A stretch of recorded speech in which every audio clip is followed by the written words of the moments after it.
Welcome to the Talent Talks podcast from Embry Riddle Aeronautical University. I'm Alan Caesar.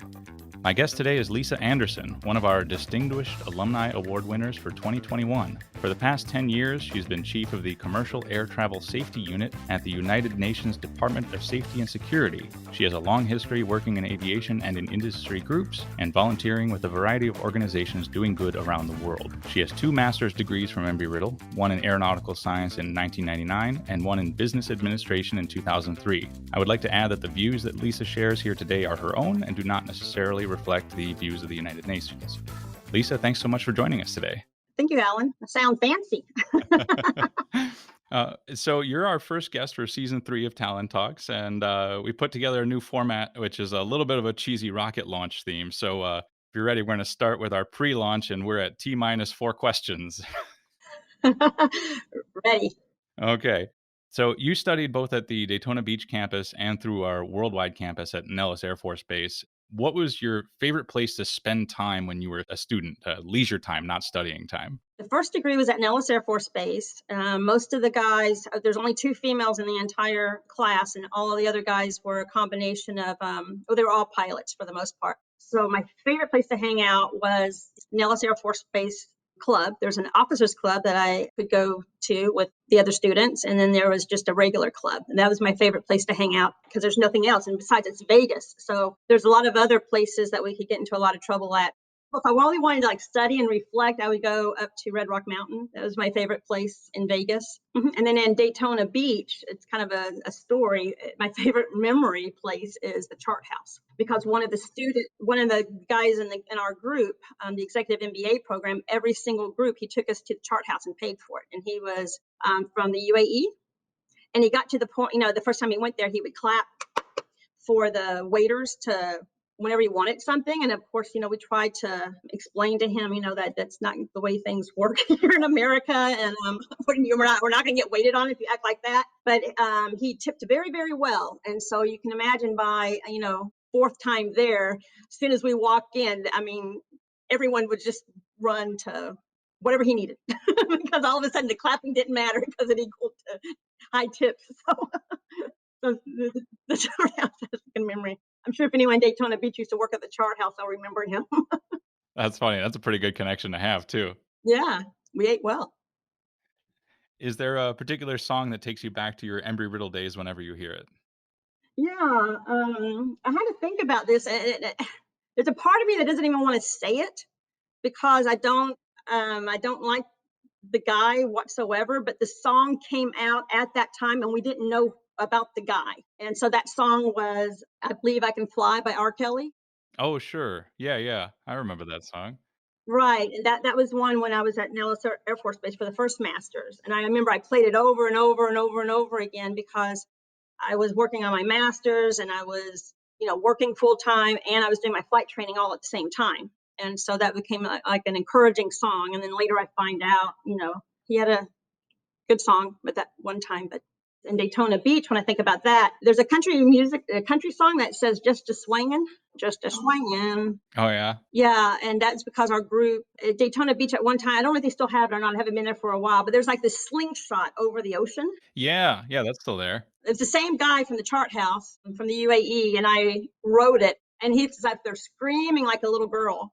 And I just started singing that song, We're Just a Swingin', and that kind of just really sticks in my head. That's so good. Mm-hmm. What was your go-to late night meal or snack back then? So at Vegas, baby, it was the Rio.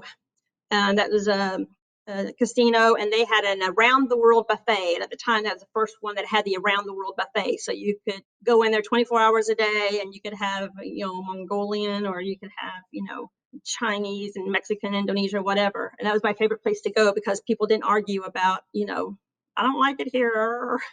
So that was our favorite place, was to go to the Rio Round the World at like 2 a.m. And then in Daytona Beach, that's another easy one. That's Krispy Kreme.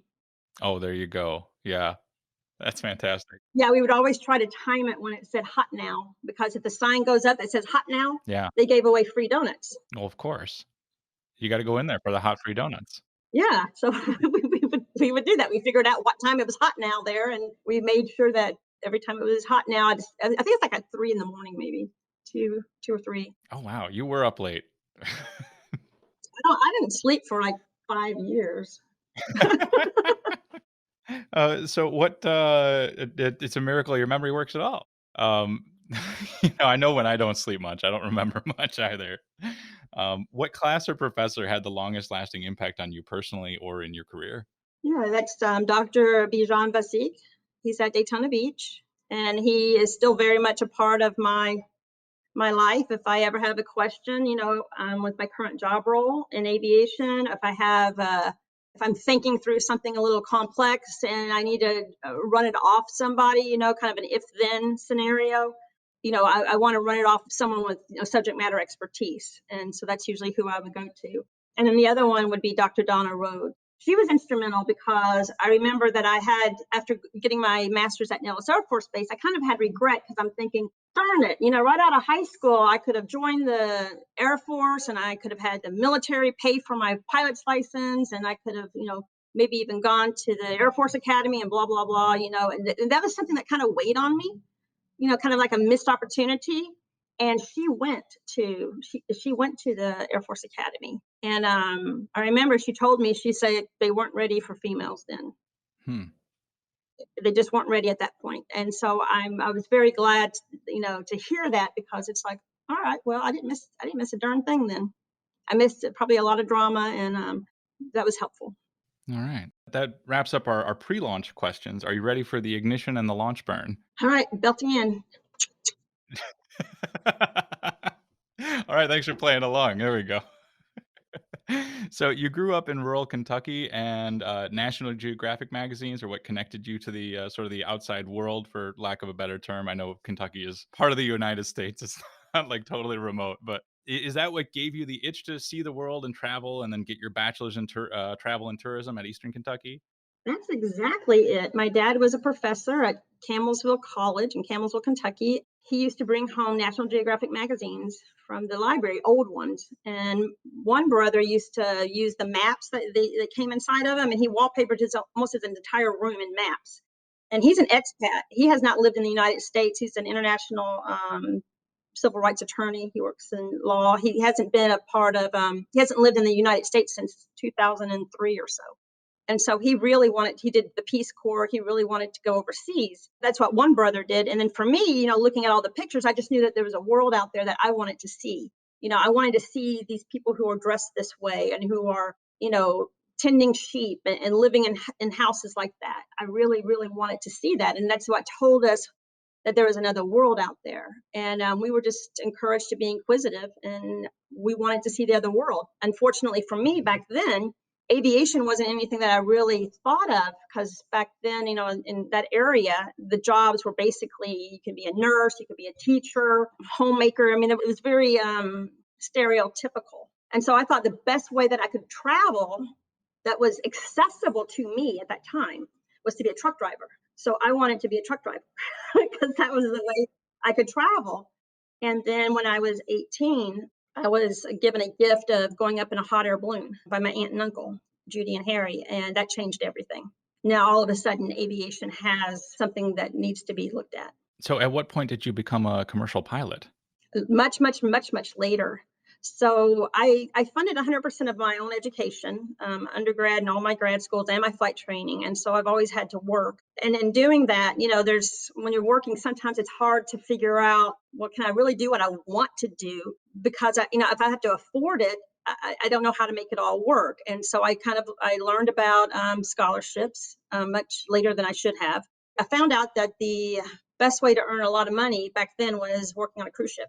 So I went to work on a cruise ship in Hawaii for 2 years. And that was to save money at that time, I was going to go to law school. And I got accepted into law school. And I went and looked at some law books in Hawaii. And nothing held my attention. Trying to read those books, I'm like, oh, no. The guy there was like, well, maybe law's not for you. Sister, he talks pidgin English. Sister, law not for you. No good, no good. Go find something else. And I walked around the bookstore is at University of Hawaii, Manoa, and one of the rows had aviation.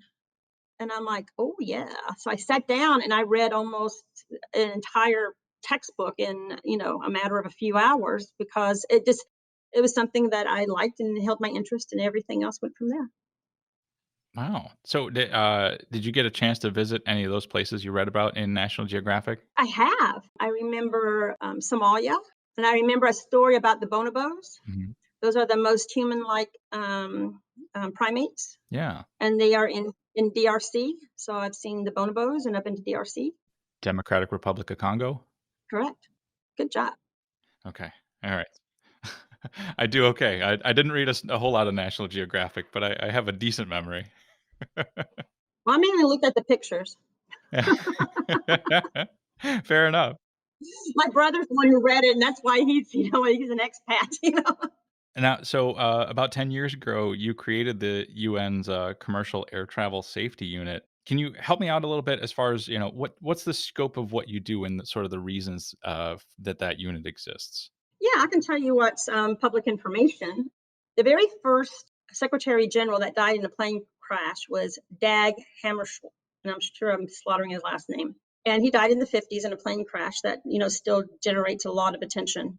Part of the conspiracy theories and such. So even back then, they talked about how do people know, and people I mean international civil servants, people who work for the United Nations or its subsidiaries. We do high risk work anyway, delivering vaccines, working in very unstable places. So with high risk work, UN staff should not have to die trying to get there, by aviation. And there's a lot of, kind of sketchy airlines out there. And so the premise of my office was to design an office that would look at aviation safety on a baseline.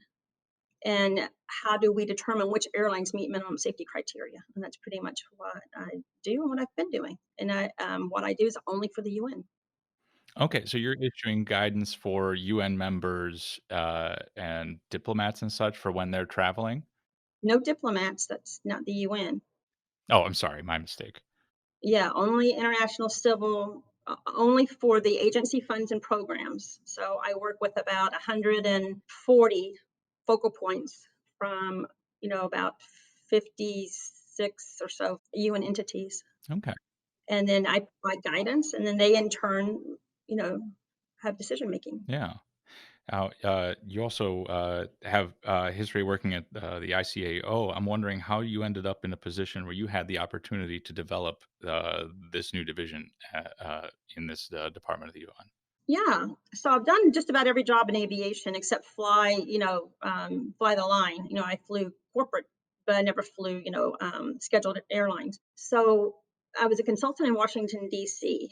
And as being a part of a consultant, and I was also very active with Women in Aviation. And Women in Aviation offered a scholarship for females who wanted to go to ICAO and to learn international aviation. And I was already in DC and I was already a consultant. And I thought, oh, I want to learn. I'm a member of Women in Aviation and I would like to learn more about international aviation. So I applied for the scholarship. And when I went to Women in Aviation conference, I learned that I did not get the scholarship.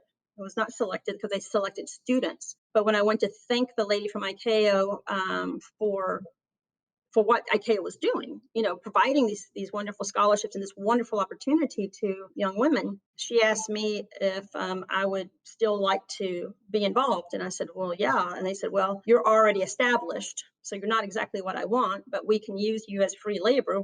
If you would like to come and as a part of this scholarship program, you pay everything yourself.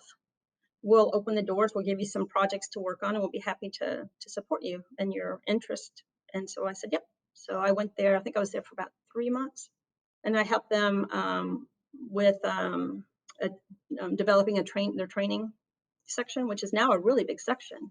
So I helped develop their training, the very initial stages, and then I looked at a few other little piecemeal things that they gave me. But it was a wonderful opportunity. And then after I left, after I finished it, I developed wonderful relationships and friendships there. And apparently there was this job at the UN, this opportunity, but they could not find the right mix of person. So ICAO called me and said, well, we can't find a job for you full time here at ICAO, but there is I like solving complex aviation problems, basically. So they said there's this complex problem at the UN, and they kind of linked me up to it, and it just kind of fell in from there. Now, I'm curious about, yeah, sort of the safety side of this. For this upcoming issue of Lift magazine, our alumni magazine, we have a story on how the aviation industry and regulators adjusted to the coronavirus pandemic. Because from people that we spoke to, infectious disease wasn't necessarily on everyone's radar as a safety issue. It was, you'd be more concerned about pilot fatigue and passenger egress during an incident and things like that. But so they had to adapt to that sort of very quickly. And I'm wondering if that was a similar experience with you in your unit, or was infectious disease considered part of it? Has it changed at all what you guys do? No. Should it? Maybe. Is it? Not really, because we're looking at, more along the lines of what could cause what could cause a catastrophic problem, with in safety for our staff members. It's kind of hard to know if anyone, a staff member, would get sick. I mean, you can catch a cold from somebody, and if you're already autoimmune compromised, you could die from a cold. I mean, we don't even know all the whoopies that people walk around with. So it's not really a part of it's not a part of our process, but it is something, kind of note. It is a data point, that's interesting to look at. So if there's a for an example, if there's an airline that says anybody can fly, no mask, no gloves, no nothing, go. Is that considered a good risk? Safety risk? The answer is still nobody knows. Nobody really knows, and so it's a good data point. Like, oh, noted that this air operator is not following whatever guidance is being tossed down from ICAO. But it's just more of a note. I don't know if that explains it well or not. It's not cut and dry. So, changing gears a bit, you wrote a guest column for Lyft magazine back in the spring of 2016, and you said that international civil servant is not necessarily everyone's dream job when they're a kid, because you don't necessarily imagine that, right? But I sense that you're really satisfied right now with where you are and what you're doing. Can you tell me about something you've done in this role that made you feel particularly proud or has been satisfying for you? Oh yeah, I think it can unite to anyone's role. I mean, I think when you see something that wasn't there before, and now it's making more sense to people, and when you're doing something that you are really passionate about. I love aviation. I think I do a good job. I think I'm good at what I do. I enjoy it. I work with some really incredible people, and I think the mission is, more than anything, is I like the mission. It's like, I live in New York City and I love Broadway. I can't wait till it opens again. But how do you judge a Broadway show? Some people judge it on the dancing and the singing, or the costumes, or is it a high production behind the scenes? For me, I like the storyline. I want a good storyline. It's the same thing, in my work life. I need to have a good storyline. I need to have a purpose. It needs to be more than I'm just taking a piece of paper from here to there. It's like I have a real role and a purpose at operational planning for our humanitarian work worldwide. It's very beneficial to me. Now you have 2 degrees from Embry Riddle, and they're both masters, and you got them in the late '90s, early 2000s, well after your bachelor's from Eastern Kentucky. Was that the start of a career change for you? It was. That was right after the cruise ship, because remember, I went on the cruise ship to earn some money because I thought I was going to go to law school, and so I changed it all up. And that one day at a University of Hawaii Manoa bookstore changed everything. Yeah, I'm not a lawyer. I'm an aviatrix, or a aviation professional. And it just came pretty easy for me. Yeah. Why 2 back-to-back Embry Riddle master's degrees? Well, to me, they didn't seem back to back at all. They seemed like they were, but I guess they kind of were.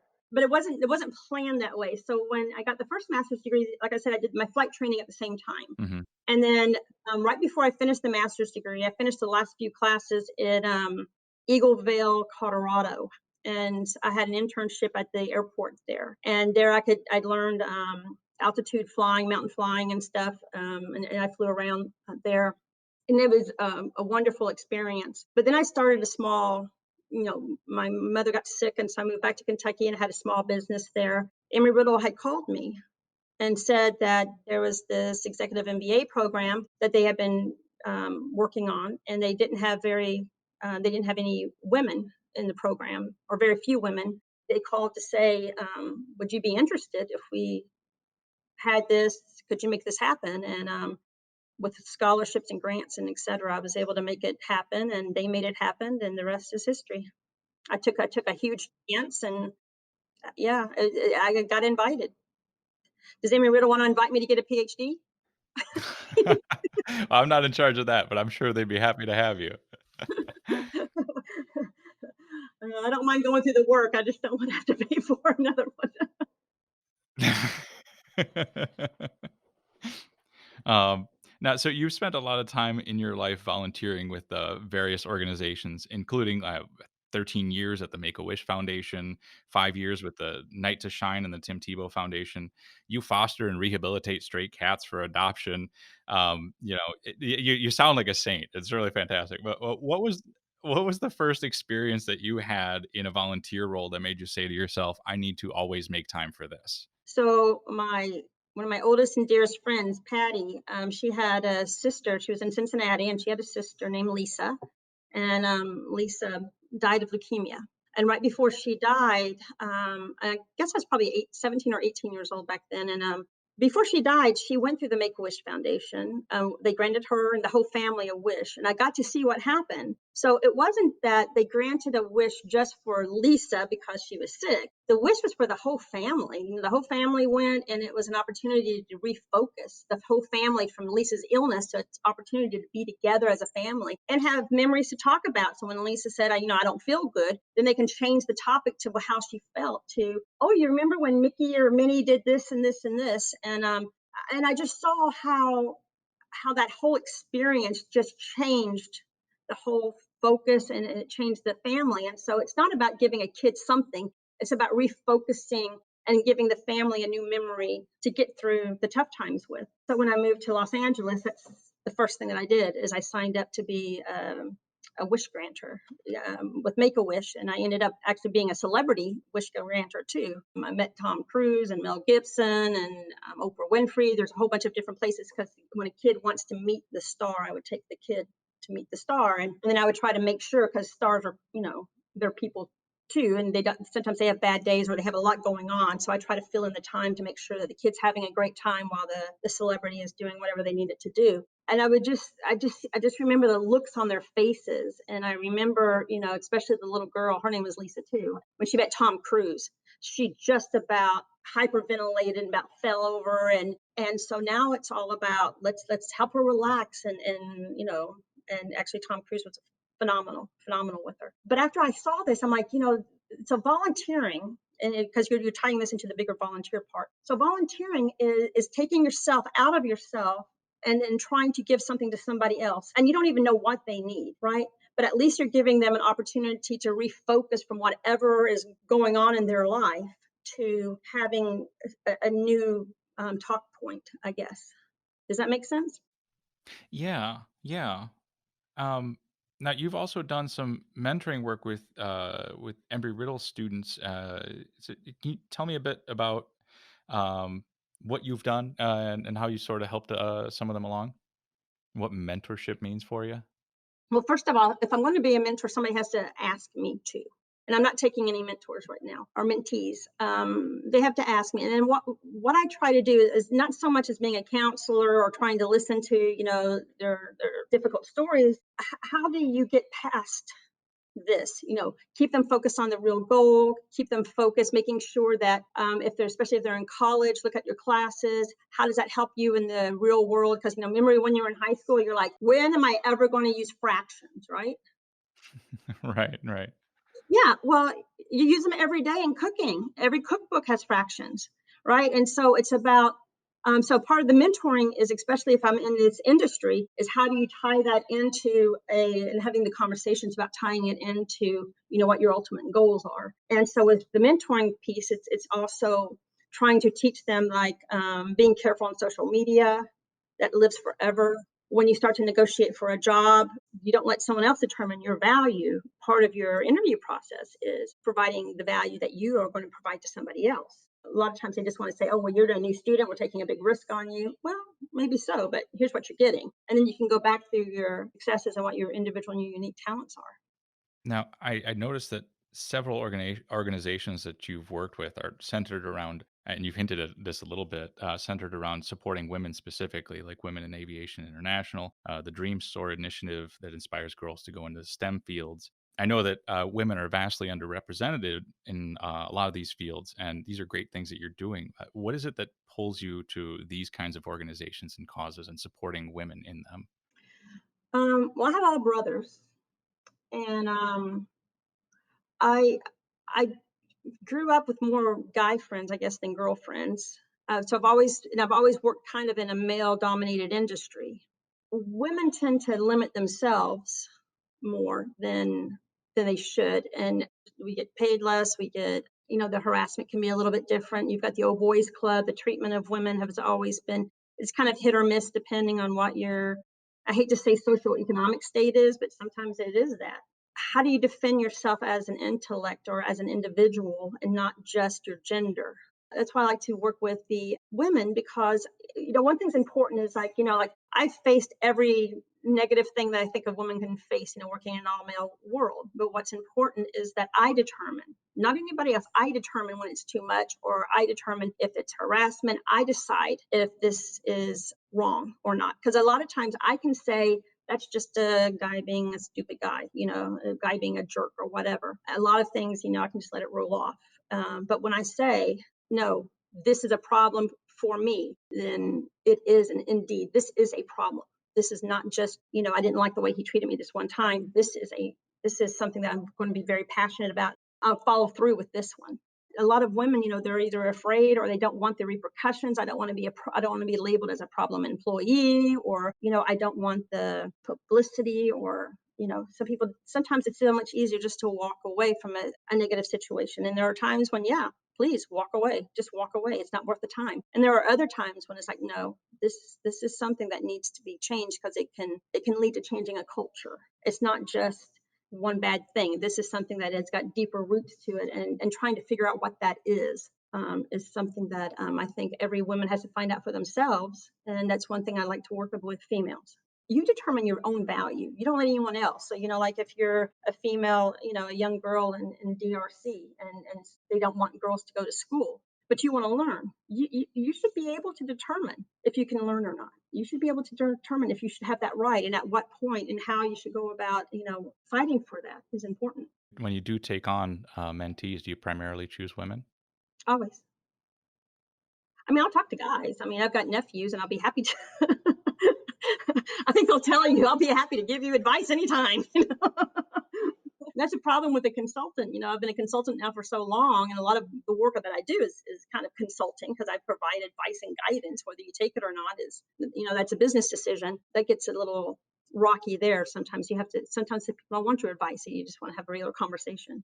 I'll talk to my nephews, and I'll always talk to guys. But as far as having them as a full mentee, no, I've never had one. Okay. Yeah. Well, you certainly have a lot to offer. It sounds like to your female mentees. That's great. Um, Now, you mentioned in another piece of writing that this is a completely different topic, that you used to have an accent, but I gathered that you worked to get rid of it. Did I understand that correctly?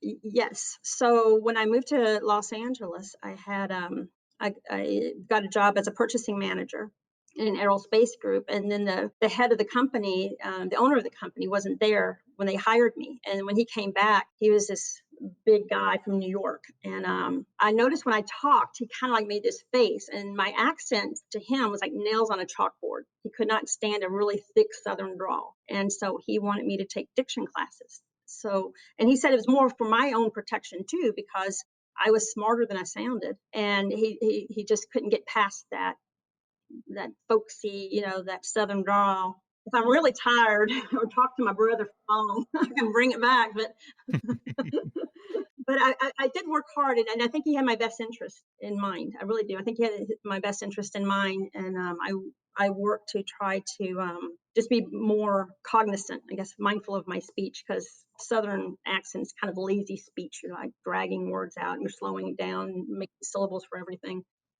Yeah, yeah, a lot of sort of liaisons between words and things. I used to. I was born in Brazil, and but I moved to the U.S. when I was fairly young, so I lost my accent pretty quickly. But my dad has still has a very thick Brazilian accent, and I know he faced some struggles in his career as a result of it. You want to mitigate whatever stereotypes that people are going to have for you, and I think it's extremely important that you're cognizant that if, maybe it could be the way you sound, it could be an accent. There's other reasons why maybe your life isn't working the way you want it to be. People have these unconscious biases, and accents could be one of them. Luckily, I had a boss that told me to talk like a hick, and I don't like it. Fair enough. Fair enough. So now that we've completed the launch and we're solidly in orbit, I've got two more questions, and then we can take a break before the splashdown. So the first one of these last two is, what skills do you think are critical to succeeding in your line of work? I kind of equate myself to a quilter of unique and individual aviation pieces to ensure that international civil servants are well covered wherever they engage in air travel worldwide. And so, when I look at myself as a master quilter in that whimsical, folksy Kentucky way, the skills are you need to have a well-rounded aviation knowledge. So a variety of different pieces within your within the subject matter expertise, and also you have to have a degree of diplomacy, and you have to be able to look, vertically and horizontally. So the decisions that I make, so whatever I do, how many different ways can it be misconstrued? How many different ways could it be manipulated? How does it go outward and upward? And so you really have to think in really big broad terms so that you can really encapsulate to provide very clear and succinct information on that one item, and you're not causing more questions than you're answering. Sometimes when you answer questions, you can create more questions. And so I think one of the skills that you have to have is that realization of how do I look vertically and horizontally at my work to make sure that it is in line of what I need to be doing, and that it is something that's going to be respected and useful. And I don't know what the name of that skill is. There's a certain degree of diplomacy, but it's also a degree of perceptiveness. Okay. Um, so if you could go back in time and give your younger self one piece of advice, what would it be? I would say that it's okay to be smart and creative, and it's okay to have unique talents. That we're all created to be unique, and we have an obligation to embrace and to celebrate and to fully develop our specific talents and our own uniqueness, and that it's okay. Be smart. Good, good. All right, we'll take a short break and then we'll come back for the splashdown. The Embry Riddle Office of Alumni Engagement is back to hosting in-person events. If you're looking for networking opportunities, social outings, or informative webinars, visit alumni.erau.edu/events to find out what's coming up in your area. We're also continuing to host virtual events open to alumni from around the world. If you're itching to return to your old stomping grounds, save the date for homecoming. Events are happening on October 1st and 2nd in Daytona Beach and October 7th through 9th in Prescott, with virtual events filling the week in between. Visit alumni.erau.edu/events for more details. Now, back to the show.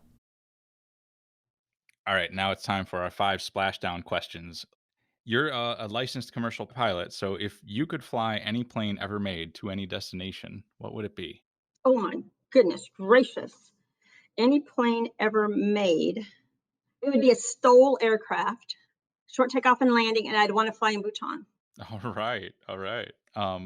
What's a book that has been really important or influential for you? It's a book called, it's a strange title. It's called Healing Your Church Hurt by His People, by Stephen Mansfield. But what the book is about, it's the best book on forgiveness that you could ever read. It is amazing because a lot of times, we make mistakes in our lives, and we need to forgive ourselves. People do things to us, or things happen to us that it requires a certain degree of forgiveness. And a lot of times you're like, I can't get out of this loop in my head, right? And it's the best book I've ever read on forgiveness. That's great. So, who's your favorite cartoon character? Piglet. Yeah. All right. He's just a silent little guy that just happy to be a part of the world. You gotta love that. Piglet from Winnie the Pooh? Yeah.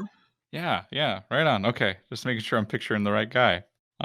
All right. Imagine that you can go to the Olympics and compete in any sport. What sport do you choose? Okay, am I good at it? I mean, you got into the Olympics, so presumably so. I got into the Olympics, so I'm good at it. Okay, it is going to probably be either ice skating, dancing, figure skating, or it's going to be, the where you fly off the ski slalom, the big leap, Oh, the ski jump. the ski jump. Thank Yeah, you.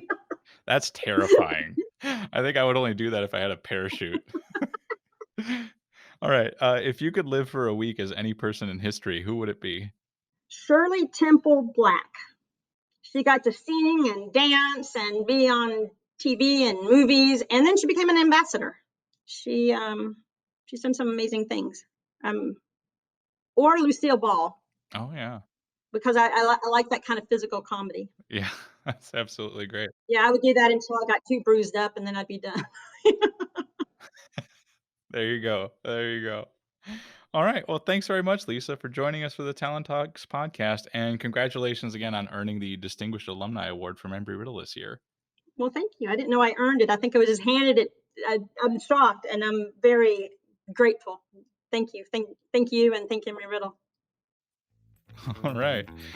Talent Talks is a production of the Embry Riddle Office of Philanthropy and Alumni Engagement and the students at Wicked Radio. We're coming at you from my office at Embry Riddle Aeronautical University in Daytona Beach, Florida. And Lisa, where are we reaching you? I'm in New York City. This episode is recorded by me and edited by Cindy Puckett. Michelle Day is our program manager. Edmund Odarte is Executive Director of Alumni Engagement, and Tony Brown is Executive Director of Communications. Please send us your thoughts about our show. Visit alumni.erau.edu/podcast and click the feedback link, or email us at alumni@erau.edu.